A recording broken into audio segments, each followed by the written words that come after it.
Cardano bots and cult members alike, we are joined here today to discuss Cardano's unstoppable social force.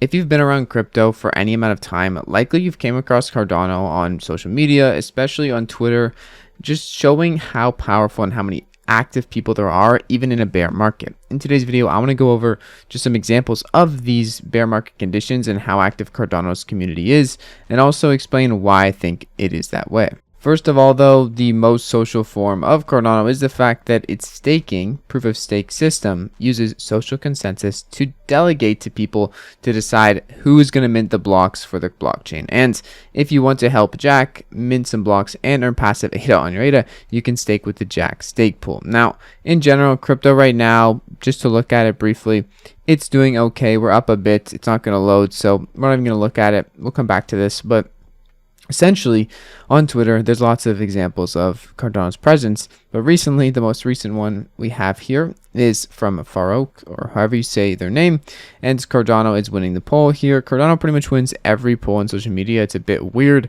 and also when someone goes and makes a joke about Cardano NFTs, because they might not even know that Cardano has NFTs, even though it's been over a year, it also wins the poll. And then this whole LMAO thing turns into a meme, and the Cardano community just turns it into meme like I do, and people like it, people enjoy it, people have fun. Now, all that being said, Cardano also takes another step further with not only winning polls and showing how much people are active on community, but really knowing what they're talking about and being interested in the technology rather than just a number go up. A big reason why I think there's still so many people around Cardano still here and showing their support for ADA and Cardano alike, because they're not just thinking about the money, but they're thinking about where this technology can take us. And I know everything I just said just sounds like I'm from a cult, and maybe I am. Only one way to find out, and that's going to be to battle the test of time. But in general, Cardano and the people around Cardano are more interested in what the technology is doing than what the price is doing from the day to day. This is why a lot of people are still here. That's just how it is. I don't think there's any other way to put it. There's not nearly as many people in other communities active and super prominent on polls and just tweets about Cardano or tweets about other cryptos compared to the amount of people that are actively preaching about Cardano.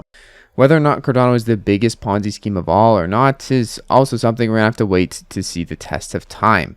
But in general, the public sale for Cardano, as you can see here by this chart, is very fair. The amount of people who got public, or the amount of public tokens that got allocated, was about the same as Ethereum, and decentralized block production is a lot more decentralized than Ethereum right now. So all things considered, Ethereum's trying to move to proof of stake. Cardano is ahead of the game, and Cardano is doing a lot right now through the Visceral hard fork and much more to become even more farther ahead of the leading competitor for smart contract platforms, which is Ethereum, and also Solana right here, not so decentralized, trying to creep up and steal some of that spotlight.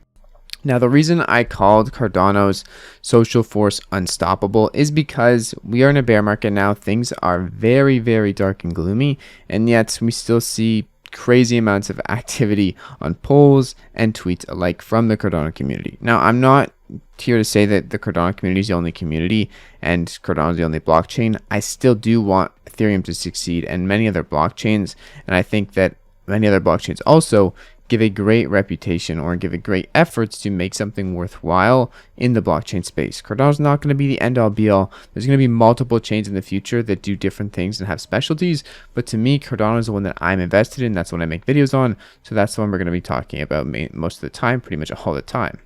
Going back to that unstoppable social force, I also want to mention that there's 3,100 stake pools and 1.2 million people delegated to said stake pools, controlling who's actually going to mint blocks. So already just past Twitter, past everything else, the social force that is unstoppable really is that block production, because we have 3,100 stake pools. Obviously, not all of them are actively producing blocks because they don't have enough stake, but social consensus is going to the pools that we want to make blocks, and the people who own ADA ultimately get to decide who is going to mint the blocks and which power can hold the ability to mint blocks.